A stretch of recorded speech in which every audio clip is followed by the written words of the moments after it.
Gálatas capítulo 1.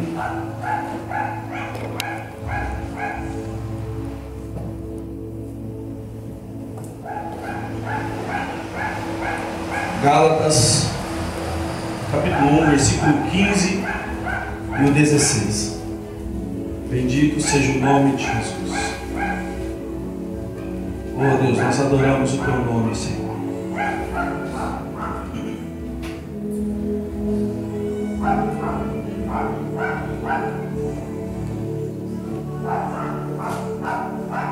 Todos encontraram, amém? Diz assim a palavra do Senhor. Gálatas 1, 15 e 16. Mas, quando aprove a Deus, que desde o ventre de minha mãe me separou e me chamou pela sua graça, revelar seu Filho em mim, para que o pregasse entre os gentios, não consultei nem carne e nem sangue. Amém? Pode se assentar. Hoje eu quero falar sobre as vítimas da razão. Vítimas da razão. Você já teve razão, com certeza, em muitas questões da sua vida. E não é porque você tem razão que você vai dar certo naquilo que você tem razão. Eu estava estudando essa palavra hoje à tarde, irmãos, e eu fiquei pensando com Deus, como Deus é ilógico, irmão. Por que ilógico? Porque Deus faz as coisas ao contrário daquilo que a gente gostaria de fazer. Deus, quando Ele olha para o ser humano, Ele não escolhe o mais forte, Ele escolhe o mais fraco. Diferente de nós. Porque a gente quer sempre ter do nosso lado o mais forte. Jesus, quando veio da terra, Ele não escolheu andar no meio dos ricos, dos magnatas, não. Ele escolheu andar no meio de quem? Dos pobres, dos leprosos, das prostitutas, dos cegos, dos coxos. É no meio desse povo que Jesus andava. Quando você olha para o exemplo de Jesus, você olha para a sua vida, eu olho para a minha vida, o que a gente deseja? A gente deseja andar no meio dos pobres, irmão? Quem tem desejo, assim, aquela vontade louca de andar no meio dos pobres? Ninguém. Ninguém tem esse desejo, irmão. Porque é um sofrimento. Eu fui fazer uma visita com a Sônia semana passada, irmãos. E hoje eu e a Sônia discutindo. A gente sentou e começou a discutir. Porque tem uma matéria rodando aí no canal Senado que é sobre o futuro. Estão falando que daqui a 20 anos as pessoas vão poder escolher o cabelo que a criança vai nascer, a cor dos olhos, a cor da pele, vai pegar o gene de um, o gene de outro, vai colocar num só e fazer um bebê. Está falando lá na TV Senado que daqui a 6 anos vai ter internet banda larga para o mundo inteiro de graça. Ele falou lá na África, lá no lugar mais remoto da África, lá uma pessoa que tiver um aparelho de celular que vai custar $50, sabe até o preço, ele vai acessar a internet lá de graça. E eu falei para a Sônia assim, Sônia, há 40 anos atrás, dizem que foram na Lua, porque eu não acredito. E hoje eles não conseguem mais. É claro, irmão, que está se multiplicando. Que a Bíblia falou que ia se multiplicar o conhecimento. Mas, irmão, o conhecimento, a lógica, sem Deus não é nada. Porque hoje pode estar aumentando o conhecimento, mas já está acabando a água no estado de São Paulo. Hoje o conhecimento está se multiplicando, irmão, e morre mais de 1 milhão de pessoas por mês no mundo inteiro de fome. Hoje o conhecimento está se multiplicando, mas uma pessoa que tem câncer, se ele não achar aquela enfermidade quando cedo, ele vai morrer. Porque não tem cura para o câncer, não tem cura para a AIDS. Um mosquito, irmão, um mosquitinho, a Aedes aegypti, ele pode picar 100 pessoas. 100 pessoas, um mosquito. Em Maringá está com mais de 200.300 casos de dengue. Aí as pessoas começam a pensar daqui a 20 anos. Eu acredito que daqui a 20 anos, meu irmão, se Jesus não tiver voltado, eu acredito que vai haver uma divisão tão grande entre o rico e o pobre. Vai haver uma divisão tão grande que os ricos eles vão ficar num lugar separado, tipo assim, um paraíso na terra, e os pobres num lugar excluído. Que é o que já acontece. Os ricos estão lá nas suas mansões, enquanto isso o pobre, meu irmão, está morrendo de fome. Aí você vê no Brasil as pessoas morrendo, que nem essa criança morreu semana passada. Teve coma por causa da diabetes. Uma criança de 5 anos aqui na UPA de Sarandi.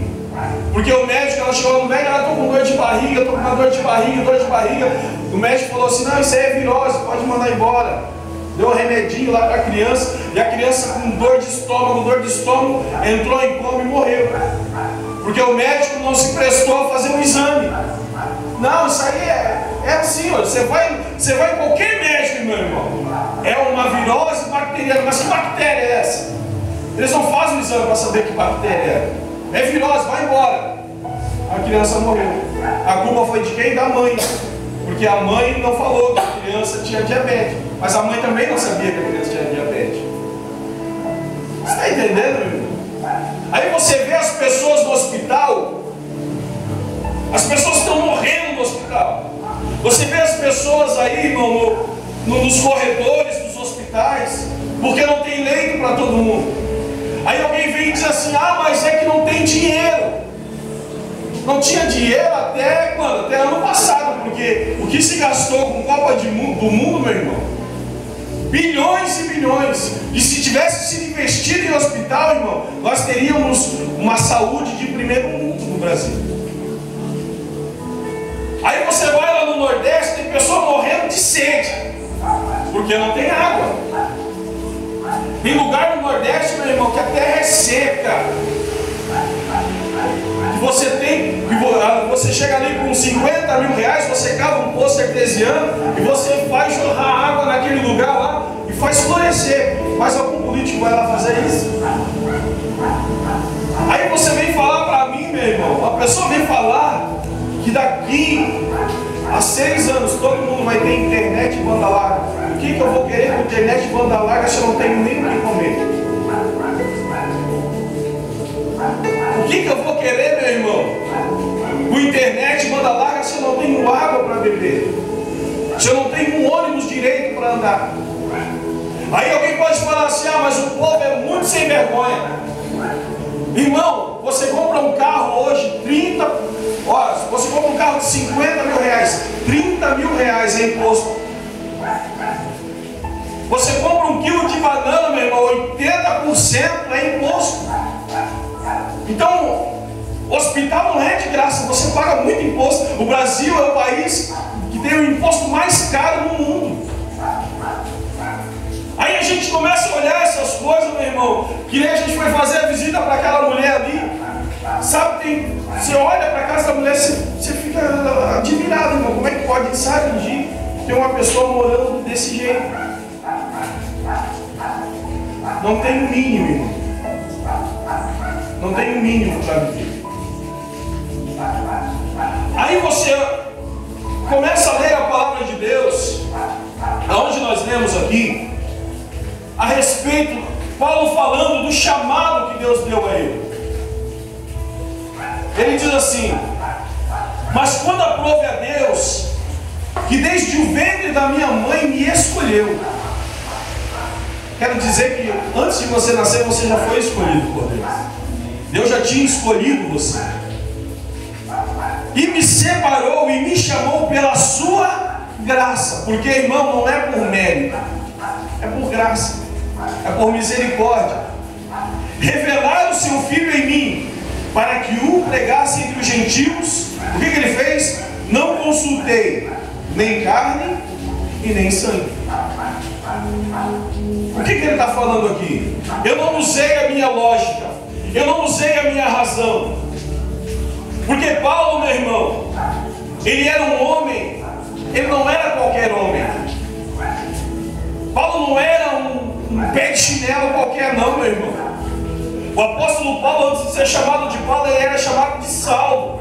Aí se você ler lá em Atos capítulo 22, versículo 3, ele mesmo dá o currículo dele. Ele diz assim, ó: quanto a mim, sou judeu, nascido em Tarso da Cilícia, e nesta cidade criado aos pés de Gamaliel, instruído conforme a verdade da lei de nossos pais, zelador de Deus, como todos vós hoje sois, e persegui este caminho até a morte, prendendo e pondo em prisão tanto homens como mulheres.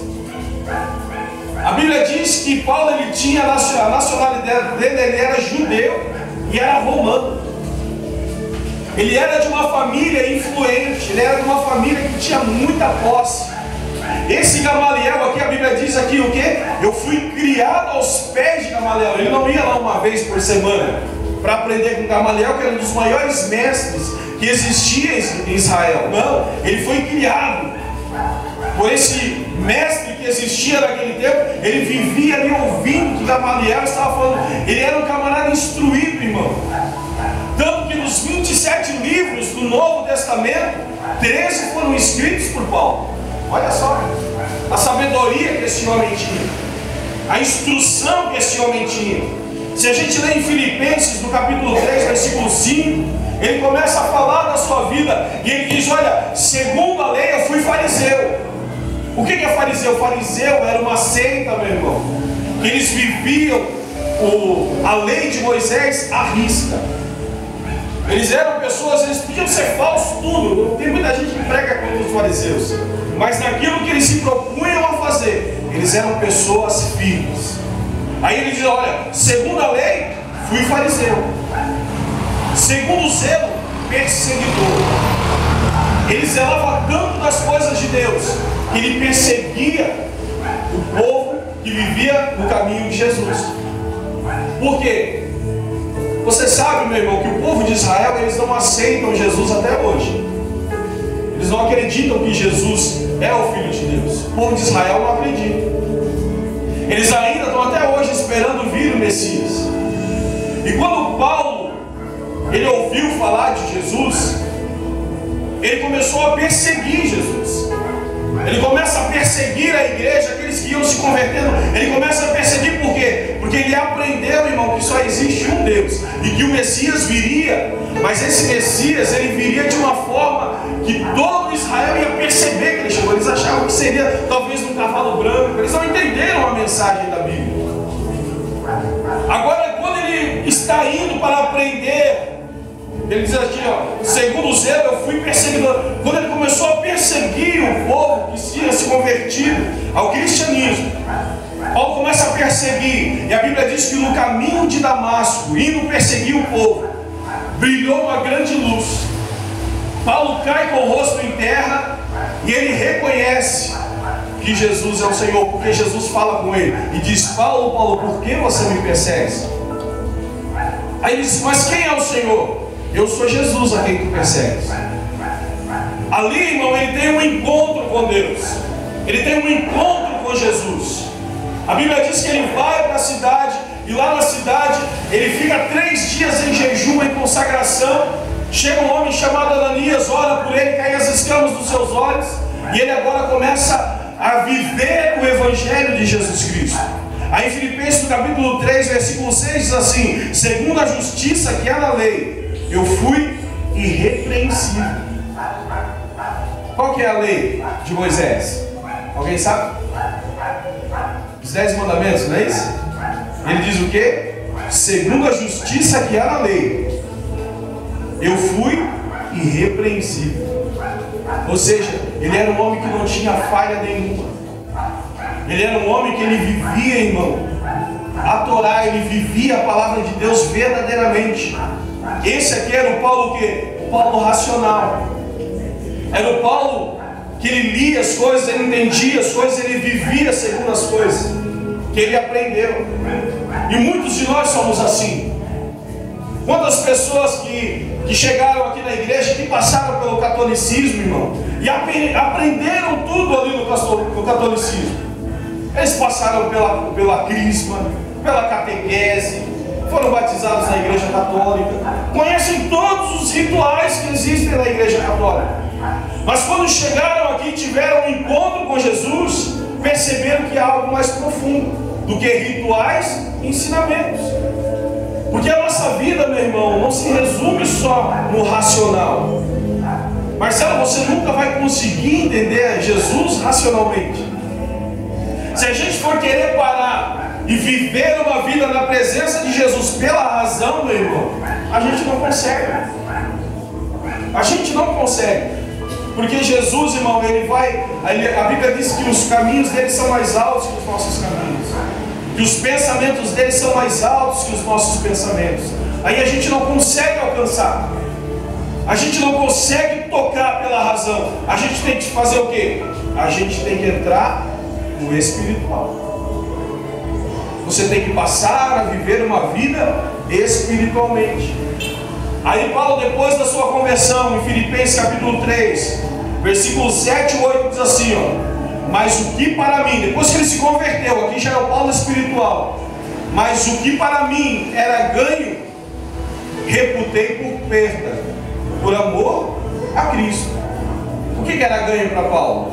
Tudo que ele estudou, tudo que ele aprendeu, tudo que ele viveu na lei, tudo que ele achava que ele tinha ganhado, agora ele reputou por perda, por amor a Cristo. E na verdade tenho também por perda todas as coisas, pela excelência no conhecimento de Cristo, meu Senhor, pelo qual sofri a perda de todas estas coisas, e as considero como esterco, para que possa ganhar a Cristo.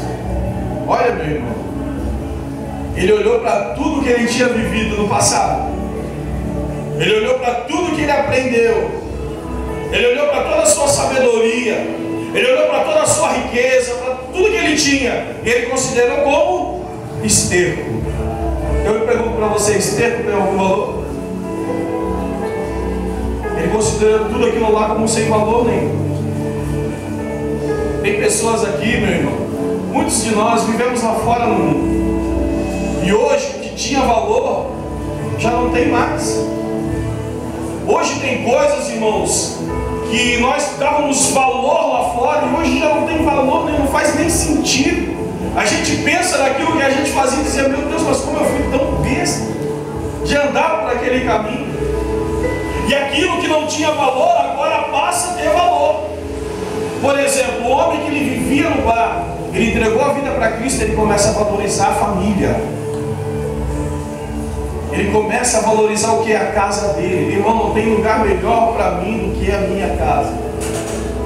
Eu não vejo a hora, meu irmão, de chegar na minha casa, deitar no meu tapete e ficar lá esticado. É o melhor momento que tem para mim. Porque antes antes eu vivia na rua, irmão, ia para lá, vinha para cá. Mas hoje não, hoje o meu prazer é o quê? É estar na presença do Senhor, é fazer a obra do Senhor. Aí eu falando com a Sônia, e ela falando assim para mim: você acha? Amém? Você acha que alguém que não tem chamado de Deus faria essas coisas que a gente faz? Eu falei assim: claro que não faz.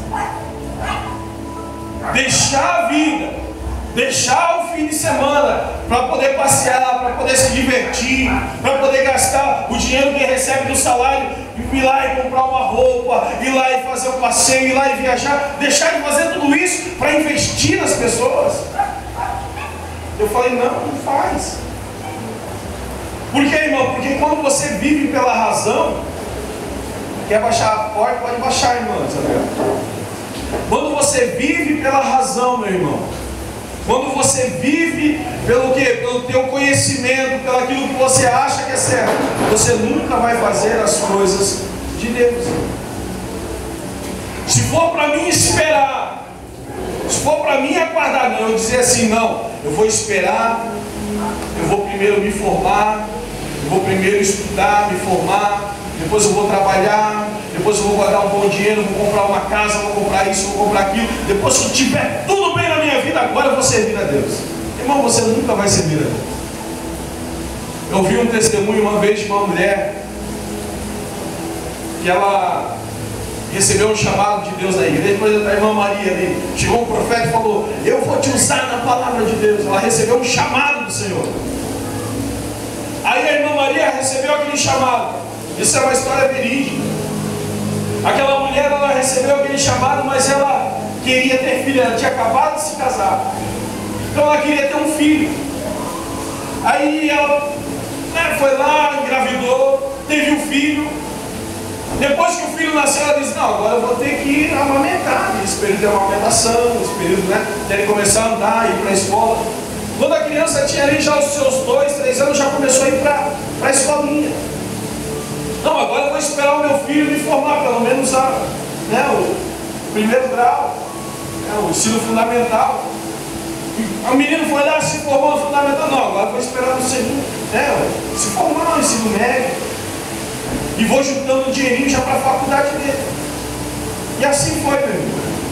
De repente o filho saiu de casa, casou e teve um filho. Ela começou o mesmo processo do neto. Não, agora eu vou cuidar do meu neto. Irmão, já tinha se passado mais de 30 anos. E o chamado que ela recebeu de Deus não aconteceu. Porque ela resolveu viver pela razão. Foi vítima da razão. Então você tem que pensar o seguinte, meu irmão. Se Deus te chamou, é Ele que vai te capacitar para exercer o chamado que Ele tem na tua vida. Se Deus te chamou, não espere que o Senhor, que você venha crescer, que você venha... Não, meu irmão. Deixe Deus fazer. Deixa Deus agir. Deixa Deus se manifestar sobre a tua vida em nome de Jesus. Amém? 1 Coríntios.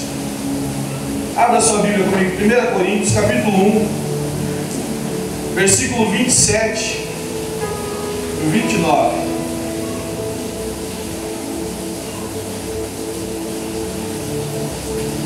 Glória a Deus. Aleluia, Senhor. Louvado seja o nome de Jesus. Diz assim, 1 Coríntios capítulo 1, versículo 27 e 29. Mas Deus escolheu as coisas loucas deste mundo para confundir as sábias. E Deus escolheu as coisas fracas deste mundo para confundir as fortes. E Deus escolheu as coisas vis deste mundo e as desprezíveis e as que não são, para aniquilar as que são, para que nenhuma carne se glorie perante o Senhor. Irmão, existem duas vítimas da razão. Existem duas vítimas da razão. Talvez você seja uma delas. A primeira vítima da razão é aquela pessoa que olha para si mesma e ela diz assim: poxa, Deus me chamou, mas eu não sei nem ler direito, não tenho estudo nenhum, estou desempregado, minha família está passando necessidade, eu não sei falar direito. Ele começa a colocar todas as suas falhas, ele começa a enumerar todas as suas limitações, ele começa a colocar diante de Deus, e na verdade ele tem razão. Por isso que ele é vítima da razão. Ele tem razão que ele não tem o quê? Capacidade de fazer aquilo que Deus chamou. Ele é uma vítima da razão. E quando ele olha para a sua vida e ele vê as suas limitações, o que ele faz? Ele desiste do chamado de Deus. Deus me chamou, mas eu não, isso não. Já viu aquela pessoa? Não, isso aí não é para mim. Já viu, Jefferson? Isso não é para mim. A outra vítima da razão é aquela que estudou, tem faculdade de teologia, O camarada é doutor em divindade. O camarada sabe que você olha na parede dele, meu irmão, é só quadro, é só certificado. Ele sabe tudo da Bíblia, ele sabe tudo de teologia, ele acha que ele está preparado. Ele é vítima da razão, porque ele acha que só com a sua sabedoria ele vai poder fazer a obra de Deus. Ele acha que só com aquilo que ele aprendeu ele vai conseguir exercer o chamado que Deus tem na vida dele. Ele é vítima da razão. Por que ele é vítima da razão? Porque a Bíblia diz o quê? Naquilo que nós lemos aqui. Mas Deus escolheu as coisas loucas do mundo. Deus escolheu as coisas loucas deste mundo para confundir as sábias. E Deus escolheu as coisas fracas deste mundo para confundir as fortes. E Deus escolheu as coisas vis deste mundo e as desprezíveis e as que não são, para aniquilar as que são, para que nenhuma carne se glorie perante Ele. Meu irmão, eu quero falar uma coisa para você. Não importa as tuas limitações, não importa se você olha para você, e é uma verdade, porque eu sei das minhas limitações, eu sei que eu não tenho condições de estar aqui hoje como pastor dessa igreja. Mas foi Deus que me chamou, e quando Ele chama, Ele capacita você. Quando Ele chama, Ele levanta você. Ele dá graça, Ele manifesta sobre a tua vida o seu poder, a sua unção. Porque o que faz a diferença na sua vida, meu irmão, não é o que você sabe, mas é a unção de Deus sobre a tua vida. O que faz a diferença na vida de um homem de Deus, de uma mulher de Deus, não é se ele estudou muito ou se ele estudou menos, mas é o quanto ele se coloca na presença de Deus e diz: Senhor, eu quero me deixar usar por Ti. Senhor, eu quero que o Senhor use a minha vida. Eu quero que o Senhor se manifeste na minha vida. Eu quero que o Senhor trabalhe na minha vida. Eu quero que o Senhor mova a minha vida. Você está entendendo, meu irmão? Hoje nós vemos muitas pessoas que eles procuram a igreja conforme o perfil dele. Amém? Qual que é o perfil dessa igreja? Qual que é o perfil das pessoas que frequentam essa igreja? Pessoas simples. Amém? Pessoas simples. Mas não é porque você é simples que Deus não vai usar você. Não é porque você é simples, meu irmão, que Deus não quer se manifestar na sua vida. Não é porque você é simples que Deus não vai colocar uma palavra de vida dentro do teu coração que vai mudar a vida das pessoas.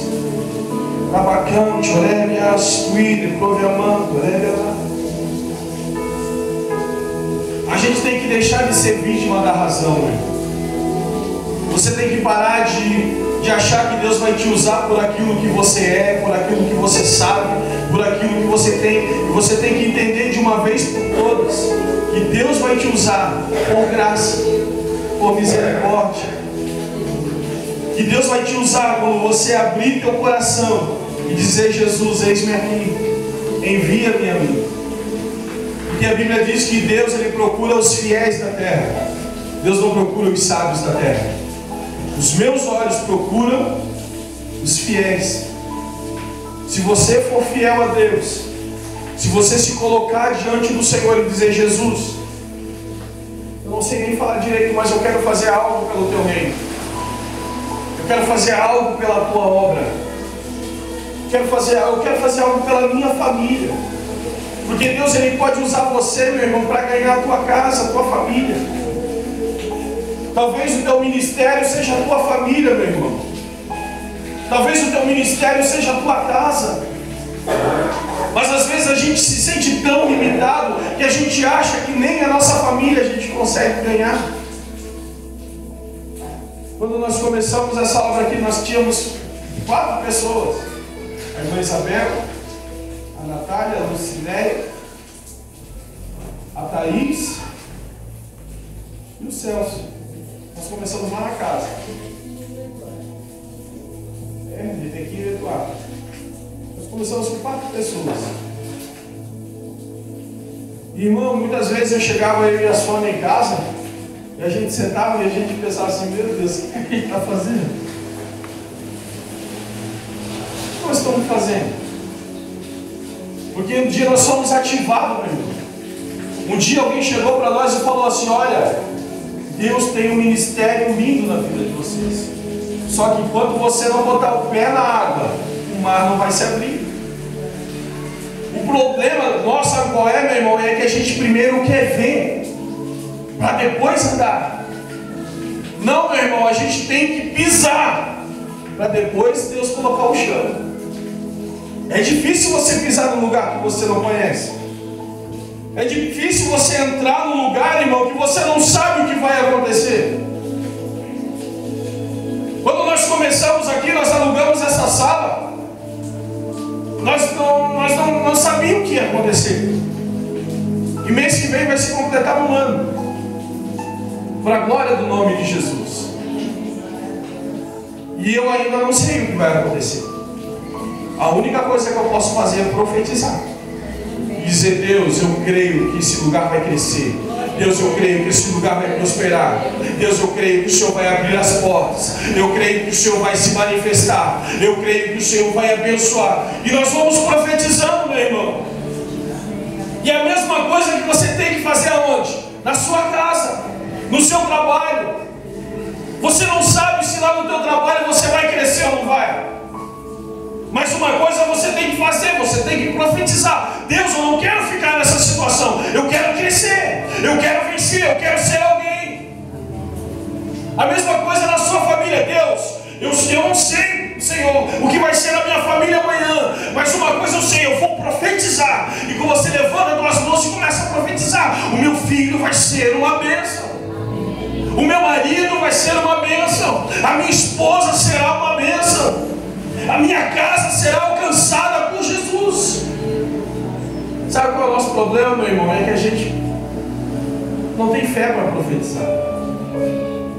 A gente tem fé para reclamar. Para reclamar, irmão, a gente tem uma facilidade tão grande para reclamar, para olhar para as coisas negativas, porque sempre vai ter coisas negativas, meu irmão, na sua vida. Qualquer área da sua vida sempre vai ter algo negativo. Porque Jesus falou, meu irmão, que não ia ser fácil. Se fosse fácil, meu irmão, essa igreja estava cheia. Se fosse fácil, meu irmão, nós já estávamos num templo enorme. Mas Jesus falou: não vai ser fácil. Vai ser com choro, vai ser com lágrima, vai ser com dor, vai ser com decepção. Vai ser com pessoas pisando em você, humilhando você, mas não vai faltar vitória, Jefferson. Não vai faltar bênção para você contar. Irmão, essa Kombi que veio para nós foi a maior confirmação até hoje do nosso ministério. Porque eu sei que tem igreja grande aí, meu irmão, que não tem Kombi, não. Tem igreja grande aí que não faz a obra que a gente faz, meu irmão. Tem igreja aí que tem 200, 300 membros e não faz 1/10 do que a gente faz aqui. E eu falo isso não para a minha glória, eu falo isso para a glória do nome de Jesus. Porque quando Deus colocou o ministério no nosso coração, ministério social por amor, é por amor. Aí eu vou lá e faço algo para o Marcelo. Eu faço por interesse? Não, eu faço por amor. Porque quando eu faço por amor, não importa o retorno que eu vou receber, se vai ser bom ou se vai ser ruim. Eu não estou preocupado com o resultado. Estou preocupado com o meu ministério. Aí alguém pode perguntar assim: pastor, mas como é que você pode amar alguém que você não conhece? Eu não amo porque eu conheço, eu amo porque eu sei quem eu sou. Eu amo pelo aquilo que eu recebi de Deus. Porque o que Deus fez na minha vida, meu irmão, foi tremendo. Até essa semana eu estava me lembrando. Eu tinha 15 anos e eu estava com tuberculose. Eu cheguei a pesar 59 quilos. Acho que nem a pastora Sônia não sabe disso. Você sabe o que é 59 quilos, meu irmão? Um homem desse tamanho? Eu estava só pele e osso. E eu lembro um dia, porque quem tem tuberculose, ele sua muito. Eu suava na cama, irmão, e a minha mãe, ela trocava lençol 3, 4 vezes na noite.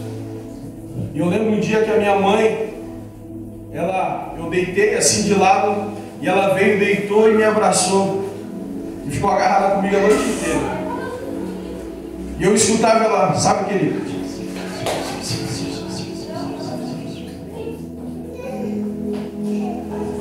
Hoje, irmão, eu pergunto para ela, um dia eu perguntei para ela, mãe, o que estava acontecendo aquele dia? Falou, aquele dia, eu estava esperando você morrer. Eu tinha certeza que você ia morrer novamente. Mas eu não desisti de você. Eu te agarrei e fiquei orando ali por você. Quero te dizer que a tua oração, meu irmão, pode mudar o coração de Deus. Mas enquanto você viver pela razão, vítima da razão, mas eu não tenho razão para fazer isso. Irmão, você vê o sorriso no rosto de alguém, isso já é razão. Você vê o teu filho bem, já é razão. Algumas pessoas falam, nossa, pastor, um rapaz estava aqui na igreja, o Raí Ailma, o pessoal que a gente ajudou aqui na igreja. E eles saíram da igreja e nem falaram com a gente. Sabe-se quando nem vem assim, pastor, a gente está saindo. E alguém pode até dizer assim, nossa, isso foi uma traição terrível. Vou falar uma coisa para você, irmão, a gente não bota filho no mundo pra gente, a gente bota filho no mundo, comum. Dói, claro que dói, a gente é ser humano. Mas jamais, irmão, eu vou desejar o mal. Pelo contrário, aonde ele está, ele possa ser abençoado. Porque eu sei aonde eu encontrei o Raí.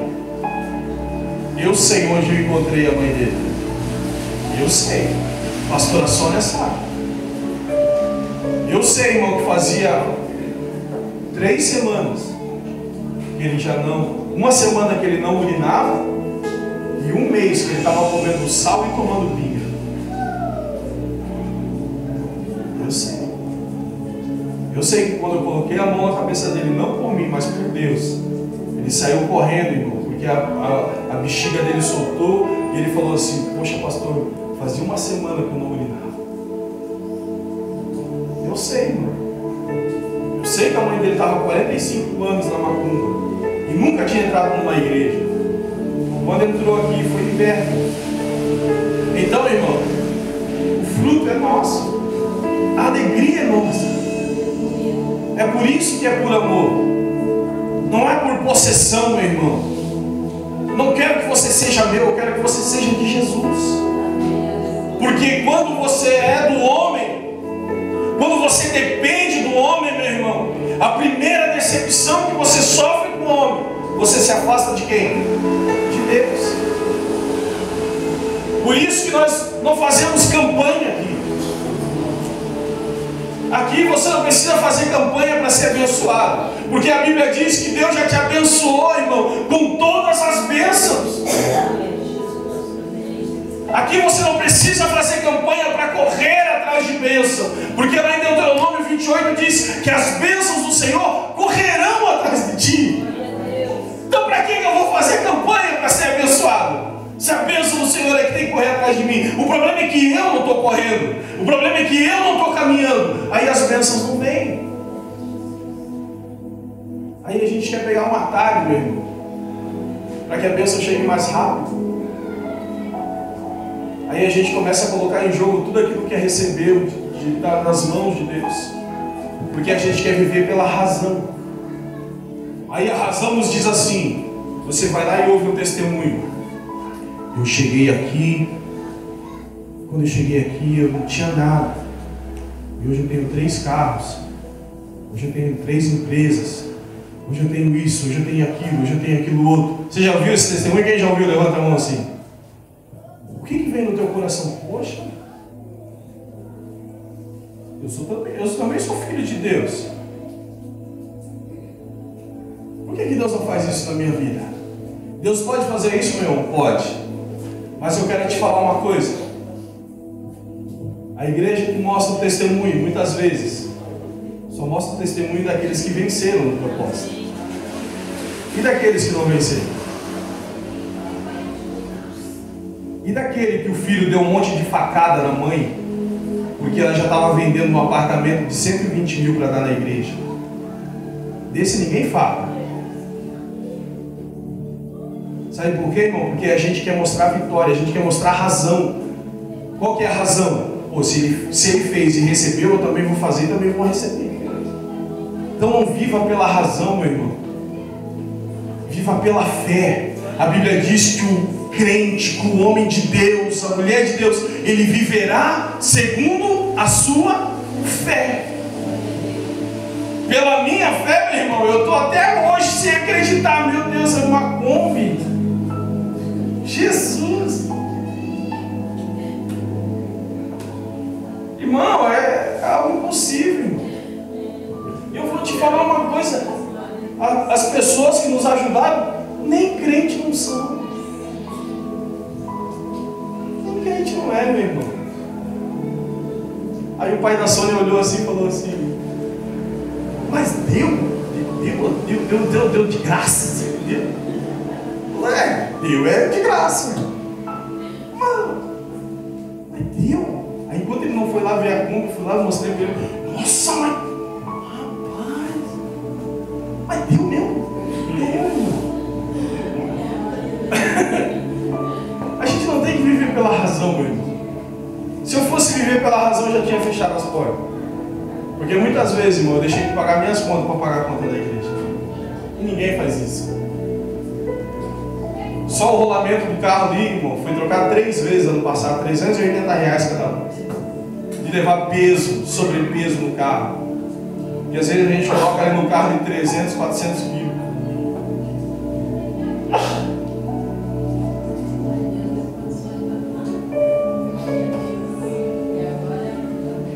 E agora abriu a porta. Mas é isso aí. Essa é a questão de você viver pela fé. É você saber que tudo na sua vida é o quê?